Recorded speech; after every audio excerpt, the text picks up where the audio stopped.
বাংলা গল্পমালাতে সকলকে স্বাগত জানাই। সুকুমার রায়ের লেখা একটি মজার গল্প বলছি। রাজার অসুখ। এক রাজা, তার ভারী অসুখ। সারাদিন খালি রাজা আমার অসুখ আমার অসুখ করে অস্থির হন।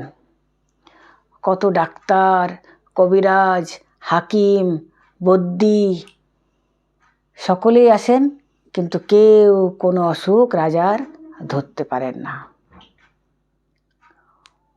আসলে রাজার তো সত্যিকারের অসুখ নয়, রাজার মনে অসুখ। কিন্তু রাজা মশাই সবসময় অসুখ অসুখ বলছেন। পাত্রমিত্র, মন্ত্রী সবাই ব্যস্ত হয়ে আছেন কিভাবে রাজার অসুখ সারবে। হাকিম, বৈদ্য, কবিরাজ এনারা সকলে মিলে রাজামশাইয়ের চিকিৎসা করছেন। ওষুধ, তারপরে মাথায় সেঁক, পেটে সেঁক, গরম সেঁক, বরফের সেঁক, পায়ে জোঁক, হাতে মাদুলি, অনেক কিছু দিয়েও কিন্তু রাজামশাইয়ের অসুখ ভালো হচ্ছে না। শেষমেশ রাজামশাই খুব রেগে গেলেন। রেগে যেয়ে বলছেন, দূর করে দাও এই সমস্ত হাকিম বৈদ্যদের, এদের দ্বারায় কিছু হবে না, আর এদের যত পুঁথিপত্র আছে সব আগুনে পুড়িয়ে দাও। ভয়ে রাজামশাইয়ের আর কেউ রাজবাড়ির দিকে আসেন না। এদের মন্ত্রী পাত্রমিত্র সকলেই ভাবতে লাগলেন, রাজামশাইয়ের অসুখ কী করে ভালো হবে, রাজামশাই কিভাবে সেরে উঠবেন, এই নিয়ে সবাই খুব দুশ্চিন্তায় আছেন। এমন সময় এক সন্ন্যাসী এসে উপস্থিত হয়েছেন রাজবাড়িতে। উনি বলছেন, আমি রাজামশাইয়ের অসুখ ভালো করে দেব, কিন্তু একটি কঠিন উপায় আছে। কী সেই কঠিন উপায়? না, এমন একজন লোককে খুঁজে বার করতে হবে যার মনে কোনো দুঃখ নেই, মনে কোনো কষ্ট নেই, সে খালি সারাদিন হাসে, খালি তার আনন্দ, খালি হাসি আর হাসি। এরকম লোককে যদি খুঁজে পাওয়া যায়, তাহলে তার গায়ের একটা জামা আর তার বিছানা নিয়ে এসে জামাটা রাজামশাইকে পরাতে হবে, আর তার যে বিছানা আছে সেই বিছানাতে রাজামশাইকে শুইয়ে দিলে, এক রাত যদি রাজামশাই সেই বিছানায় শুয়ে থাকেন, তাহলে রাজামশাইয়ের অসুখ ভালো হয়ে যাবে। মন্ত্রী বলছেন, ও এ তো একটা সহজ ব্যাপার, সহজ উপায়। রাজামশাইয়ের কানেও সেই কথা পৌঁছালো। রাজামশাই বলছেন, এই সহজ উপায়টা তাহলে এতদিন আমরা করিনি কেন? যাও, দিকে দিকে লোক পাঠাও, সেই হাসি খুশি লোককে ধরে আনা হোক। রাজ্য জুড়ে চারদিকে সেই লোক যেতে লাগলো। সে কোথায় আছে সেই হাসি খুশি লোক, যার মনে কোনো দুঃখ নেই, বেদনা নেই, খালি আনন্দ আর আনন্দ? সেই রকম লোককে খুঁজে আনার জন্য দলে দলে লোকে যেতে লাগলো। কিন্তু কেউ সেরকম লোককে খুঁজে পেল না। কোথাও সেরকম লোক নেই যার মনে না কোনো দুঃখ বেদনা আছে। এরপর মন্ত্রীমশাই বললেন, কারু দ্বারায় কিছু হবে না, আমি নিজে যাব, নিজে যেয়ে সেই রকম লোককে আমি খুঁজে আনব। এই বলে মন্ত্রীমশাই রাস্তায় বার হলেন সেই লোককে খুঁজতে। একদিন দেখেন, শহরের মাঝে এক বড় বাড়ি, সেই বাড়িতে অনেক লোক জমে আছে। কাছে যেয়ে দেখছেন যে একজন শেঠজি, তিনি সবাইকে চাল ডাল দান করছেন, জামা কাপড় দান করছেন, আর খুব আনন্দের সঙ্গে হাসছেন, সবার সঙ্গে ভালো করে কথা বলছেন। শেঠজি মনে মনে ভাবছেন যে এই তো আমি লোক পেয়ে গেছি, তাহলে এনার কাছ থেকে একটা জামা চেয়ে নেব আর একটা বিছানা চেয়ে নেব, তাহলে এই যে রাজামশাইয়ের অসুখ ভালো হয়ে যাবে। ভাবতে ভাবতে এমন সময় দেখছেন যে এক ভিখারি, যিনি শেঠজি যাকে চাল ডাল জামা কাপড় দান করেছেন, সেই ভিখারি এখন শেঠজিকে নমস্কার না জানিয়েই চলে গেছে। এই শেঠজি রেগে লাল, কি আমি দান দক্ষিণা করছি আর আমাকে নমস্কার না জানিয়ে ভিখারি আমাকে অবজ্ঞা করে চলে যাচ্ছে, এত বড় সাহস! দাঁড়াও। ভিখারিকে শেঠজি মেরে ধরে তার জিনিসপত্র কেড়ে নিয়ে তাকে বিদায় করে দিল। মন্ত্রীমশাই দেখলেন, না, এই শেঠজি তো ভালো লোক নয়, এর কাছ থেকে নেওয়া যাবে না কিছু। তখন মন্ত্রীমশাই আবার সেই হাসি খুশির লোক খোঁজার জন্যে আবার হাঁটতে লাগলেন। এক সময়ে নদীর ধারে এসে দেখলেন যে একটা লোক ভীষণ হাসি মজা করছে, হেসে গড়াগড়ি খাচ্ছে, ভীষণ কৌতূহল করছে, ভীষণ মজা করছে। মন্ত্রীমশাই ভাবছেন যে তাহলে এই লোকটাই হয়তো সেরকম একটা লোক যার কাছ থেকে জামা আর বিছানা নেওয়া যেতে পারে। এমন সময় মন্ত্রীমশাই একজনকে জিজ্ঞেস করছেন যে কে এই লোকটি কে, এত যে হাসি মজা করছে এই লোকটি কে?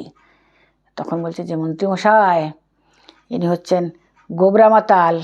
এখন তো দেখছেন যে খুব ভালো হাসি মজা করছে, যেই রাত হবে সেই মদ খেয়ে মাতলামি করে পাড়া প্রতিবেশীকে গালিগালাজ করে অতিষ্ঠ করে তোলে। মন্ত্রীমশাই দেখলেন যে এর কাছেও নেওয়া যাবে না, এও ঠিক লোক নয়। মন্ত্রীমশাই হতাশ হয়ে সেদিনের মতন ফিরে গেলেন। আবার তিনি প্রতিদিন রাস্তায় বার হন, প্রতিদিন সেই রকম লোককে তিনি খুঁজতে বার হন, কিন্তু আর সেই রকম লোকের দেখা মেলে না। মন্ত্রীমশাই ভাবছেন কি করা যায়, কি করে এরকম লোক পাবো, কোথায় বা আমি এরকম লোক খুঁজে পাবো যার জামা পরলে রাজামশাই সুস্থ হয়ে যাবেন। এমন সময় হঠাৎ মন্ত্রীমশাই দেখছেন যে গাছের কাছে এক লোক বসে আছে, পা মেলে খুব হাসছে। তার খালি গা, মাথা ভর্তি ঝাঁকড়া ঝাঁকড়া চুল, জটাজটি আছে, চুল টুল আঁচড়ানো নেই, দাড়ি, আর শরীরটা একদম শীর্ণ। তিনি পা মেলে বসে বসে আর ভীষণ হাসছেন। মন্ত্রীমশাই চেয়েছেন, কি ব্যাপার এত হাসছেন যে? না, হাসবো না, হাসির কারণ এত আছে চারপাশে। কি কারণ? এই যে পৃথিবী বনবন বনবন করে ঘুরছে, গাছরা সরে যাচ্ছে, বাতাস বইছে, রোদ দিচ্ছে, মেঘ থেকে বৃষ্টি পড়ছে, পাখি ডাকছে, তাহলে এগুলো হাসবো না? এগুলো হাসির জিনিস নয়, এগুলোতে তো হাসি পাচ্ছে বলে তিনি আরও হাসছেন। মন্ত্রীমশাই বলছেন যে আপনি খালি সারাদিন হাসেন, আপনি কোনো কাজ করেন না, আপনার কোনো কাজকর্ম নেই? না, কেন? কাজ তো করি। আমি সকালবেলায় নদীর ধারে যাই, নদীতে স্নান করি, নদীতে যে সমস্ত লোকজন আসে তাদের কথাবার্তা শুনি, তাদের আমোদ আহ্লাদ শুনি, তারপর আমার ইচ্ছে হলে ঘুরে বেড়াই, আবার যখন আমার ঘুমোতে ইচ্ছে করে ঘুমোই। তো এগুলো কাজ নয়? তো মন্ত্রীমশাই বললেন, আর আপনি খাওয়া দাওয়া করেন না? হ্যাঁ, যখন খাবার পাই তখন খাই, না পেলে খাই না। তো হচ্ছে যে খাবার দাবার পেলে খান আর না পেলে খান না? বলছে যেদিন খাবার দাবার পাই সেদিন বড় ঝামেলা। এই ভাত মাখো রে, ভাত মুখে তোলো রে, গ্রাস মুখে তোলো রে, চিবাও রে, তারপরে গেলো রে, তারপর আঁচাও রে, হাত মুখ ধো রে, হাত মুখ মুছো রে, এ বহুত ঝামেলা। এর থেকে না খেলেই ভালো, চুপচাপ শুয়ে থাকা যায়। এই সমস্ত দৃশ্য দেখা যায়। মন্ত্রীমশাই বুঝলেন যে এতদিনে ঠিক লোক পাওয়া গেছে, এবার আমাদের রাজামশাই সুস্থ হয়ে যাবেন। মন্ত্রীমশাই তাকে বললেন যে আচ্ছা, আপনার একটা জামা দেবেন তো, আপনি যা টাকা পয়সা নেবেন দেব। লোকটা জামার কথা শুনে হো হো করে হেসে উঠল। জামা তো আমার নেই, এই যে আমার খালি গা, আমি তো জামা পরি না। একদিন একজন একটা শাল দিয়েছিল আমাকে গায়ে নেওয়ার জন্যে, আমি ভিখারিকে দান করে দিয়েছি। মন্ত্রীমশাই বলছে, উফ, যদি বা একজন লোক পাওয়া গেল তার আবার জামা নেই। তাহলে কি করা যায়? বলছেন আচ্ছা, জামা নেই তো নেই, তাহলে আপনার ওই বিছানায় যেটা শোন সেই তোষকটা দিন, তোষক আর বালিশ, সেটাতে রাজামশাই এক রাত শুবেন, আর তাহলে রাজামশাইয়ের অসুখ ভালো হয়ে যাবে।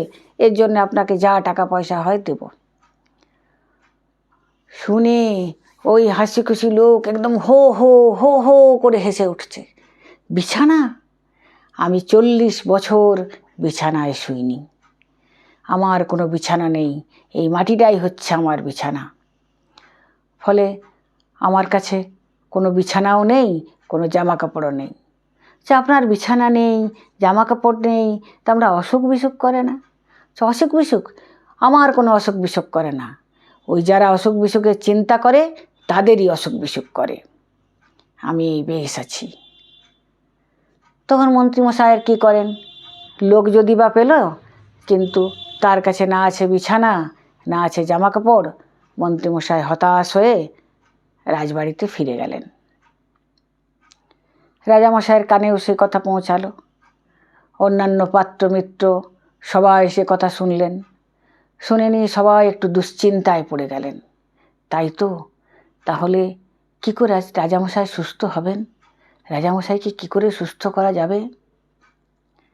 রাজামশাই এদিকে মনে মনে ভাবছেন যে আমার এত বড় রাজবাড়ি আছে, এত সম্পত্তি আছে, এত টাকা পয়সা আছে, এত লোক লস্কর আছে, আমি যখন যেটা চাই তখনই সেটা করতে পারি।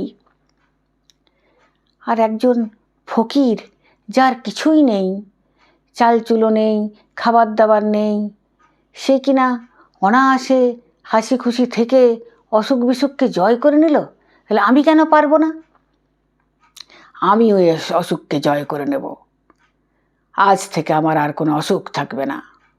এই বলে রাজামশাই তার পাত্র মিত্রদের ডাকলেন। বললেন, ওই মুখ্যুরা, কাল থেকে আমি সিংহাসনে বসবো, আমার অসুখ বিসুখ আমি সব নিজেই সারিয়ে নিয়েছি। তোমরা সবাই বসবে আর আমার কথা সব শুনবে, যে টু শব্দ করবে তার আমি মাথা কেটে নেব।